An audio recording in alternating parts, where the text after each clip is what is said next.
de suite à 9h32, c'est l'heure de la philo. Sud Radio, la petite philo de l'été, Vincent Cespedes. Bonjour Vincent. Bonjour Laurence, bonjour tout le monde. Philosophe, essayiste, auteur des 50 plus grandes théories des philosophes français, c'est aux éditions Courrier du Livre. Alors mon cher Vincent, on n'en arrête pas d'en parler le week-end de chassé-croisé, forcément entre les juilletistes et haussiens. Alors voilà, question qui est pas forcément existentielle, mais peut-être philosophique. Pourquoi on se met autant la pression pour réussir à tout prix nos vacances, comme si elles devaient être forcément rentables, géniales ces vacances?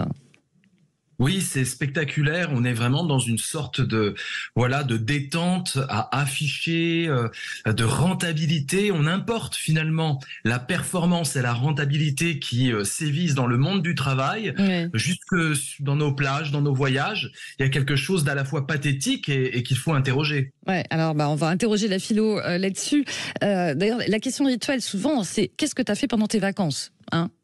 C'est ça, l'idée absolument d'une performance et puis quelque chose qui devrait être dédié à notre bien-être, à notre détente, doit être rentable, c'est-à-dire la peur de ne pas assez en profiter. On voit bien que nous sommes quand même aliénés en fait à un monde qui nous fait du mal et que du coup il faut absolument qu'on recharge nos batteries, qu'on se retrouve soi-même, comme si le reste du temps nous sommes perdus en fait avec nous-mêmes. Et cette idée de ressourcement est vraiment importante. Ça montre qu'on est tous déphasés dans la vie quotidienne. Et en fait, regarde mes vacances et je te dirai comment je suis dans le reste de la vie commune. Regarde mes vacances. Justement, regarde mes vacances sur les réseaux, ça y va. Hein, les photos sur Insta ou ailleurs de moi-même et mes pieds, moi-même et le plus beau coucher de soleil, moi-même et les belles plages. Il y a quoi ? Il y a un côté, je me rassure et en même temps je frustre un peu les autres quand même. C'est ça, on réfléchit pas assez à l'impact que chaque photo idyllique instagrammable peut avoir sur les autres. On a affaire à des réseaux sociaux qui sont transformés en des sortes de vitrines virtuelles et on expose nos vies comme si elles étaient en permanence sous le feu des projecteurs. Donc les plus belles piscines, les plus beaux couchers de soleil, effectivement, tous capturés, filtrés, publiés pour le plaisir des yeux de nos abonnés. Nous sommes en vacances avec nos abonnés. Nous emportons les autres dans des vacances bien sûr virtuelles qui sont en fait des machines à frustration pour ceux qui contemplent et qui leur rappellent constamment ce qu'ils n'ont pas, ce qu'ils ne font pas et ce qu'ils ne sont pas, des hommes et des femmes idéaux, une famille idéale et donc ça crée finalement de la mélancolie et ça crée du dépit. Ouais, c'est ça. Idéal sous filtre, et ça renvoie, parce qu'on le dit très souvent, il y a un Français sur deux qui ne part pas en vacances cet été. Ça devient aussi un luxe, la question politique et philosophique. Exactement. Notre société de compétition est une société aussi de compétition existentielle. C'est pas simplement le plus beau train de vie, c'est profiter plus de la vie que les autres. Et souvent les Français sont critiqués, on juge depuis l'étranger que ils ont du bonheur certes, mais un des bonheurs supérieurs c'est de voir le malheur des autres. Il y a aussi cette compétition là. Alors Laurence, j'ai décidé aujourd'hui de vous donner les 4 ingrédients pour des vacances réussies puisque on va jouer cette carte là. Alors c'est simple, ça c'est facile à retenir. C'est du répit, du repos, des repas et être repu. Les 4 R. Repos, voilà, exactement. Repas, repu. Alors, le répit, qu'est-ce que c'est ? C'est pas le repos. Le répit, c'est s'accorder du répit. C'est-à-dire, d'abord, les vacances commencent parce qu'on suspend l'activité fatigante de l'exploitation de l'homme par l'homme et on s'accorde du répit. Et là-dedans, évidemment, on se reconnecte un peu à nous-mêmes, mais surtout, on arrête le vacarme, on arrête le tumulte et on a affaire évidemment à quelque chose d'assez caustique. Jean Baudrillard, un philosophe français qui était très critique contre la société de consommation, disait que regardez, nous sommes tellement exploités que même le soleil des vacances est répressif. Alors, pourquoi le soleil fait partie de la répression ? Mais précisément parce que nos besoins les plus primaires, se détendre, être heureux, sont aussi manipulés. L'émancipation des besoins ne libère pas véritablement, mais opère une nouvelle forme de répression des désirs. Et les vacances supposés être une échappée sont aussi victimes de cette logique. Voilà, donc le répit, il faut trouver le vrai répit. Qu'est-ce qui permettrait vraiment une coupure et de retrouver notre souffle? Ça, c'est la première chose. Repos ensuite. Repos, dans un monde en mouvement perpétuel, la résistance peut être de s'arrêter, ne rien faire. Le droit à la paresse, comme dit Sandrine Rousseau. Exactement, le droit à la paresse. Il y a Groucho Marx aussi qui dit que finalement, quand on fait rien, c'est compliqué parce qu'on ne sait pas quand cela s'arrête. C'est vrai. Voilà.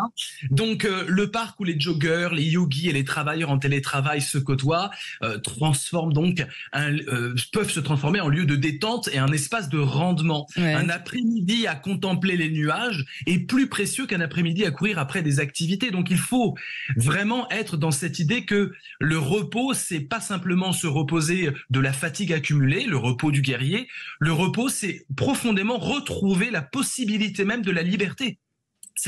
Les vacances, c'est se souvenir que la liberté, c'est ça. En fait, évidemment, il faudrait vivre sa vie comme des vacances perpétuelles. Ouais, alors ça, c'est pour le repos. Alors, il y a le repas. Tiens, là, on retrouve l'épicurien, la philosophe. Exactement, les plaisirs de la table, les plaisirs du partage, en fait. Dans ce mot repas, je mets vraiment, tout ce qui est convivialité. Les vacances tout seul dans un hôtel, c'est compliqué. Il faut, à mon avis, dans les vacances, retrouver le temps qu'on ne s'accorde pas avec les autres. Souvent, d'ailleurs, les Français disent, c'est le moment de me reconnecter vraiment avec ceux qui sont autour de moi, tellement la vie au travail est un tourbillon fatigant. Je ne trouve plus le temps de ce partage, de ces échanges.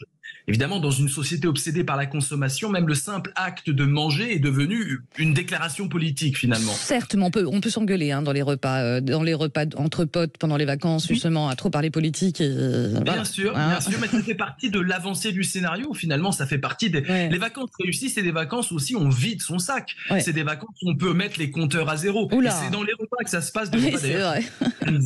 Et ça a inspiré bien des cinéastes, les repas bien pourris en famille.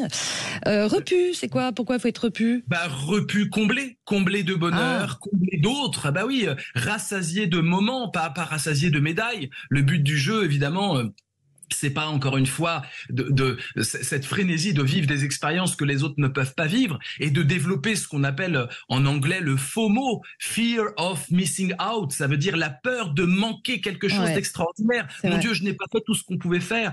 Donc, une soirée à écouter de la musique et à rire avec des proches peut combler bien plus qu'une semaine de vacances parfaites ou isolées. À l'ère du capitalisme tardif, être repu ne signifie pas être satisfait, mais être vu comme tel. C'est ça le problème. Donc, le véritable enjeu des vacances, c'est pas de savoir qui a les vacances les plus éclatantes ou les plus instagrammables, mais de savoir qui est vraiment parvenu à déconnecter, à savourer, à partager, à se sentir vraiment repu de bonheur. Répit, repos, repas, repu, ça sonne bien, 4 R, et on oublie les vacances instagrammables, comme vous dites, et les vacances rentables, quoi. On n'est pas obligé de se fixer... Exactement. Le but, c'est de vivre des vacances authentiques et pas une mise en scène. Ce choix nous appartient. Vivez vos vacances, pas celles des autres. Donc, il est temps de se réapproprier nos moments de détente, loin des impératifs de la performance et de la visibilité. Se libérer des chaînes de la compétitivité, de la consommation pour retrouver une authentique sensation de liberté. Voilà, ce sera le mot de la fin. Dites-moi, le philosophe, là, il prend pas de vacances, lui? Alors moi, je me suis arrangé pour avoir une vie de travail perpétuel et de vacances perpétuelles. Voilà. Ça s'appelle la philosophie. Le moindre brin de paille peut me faire travailler. Et puis, les livres me font partir aussi en vacances. Bon, voilà. Faudra rajouter un petit air, alors. Exactement. Merci la réponse que l'on cherche tous. Voilà, réponse. Merci beaucoup, Vincent Cespedes. Merci, Laurence. Et on se retrouve le week-end prochain, comme d'habitude.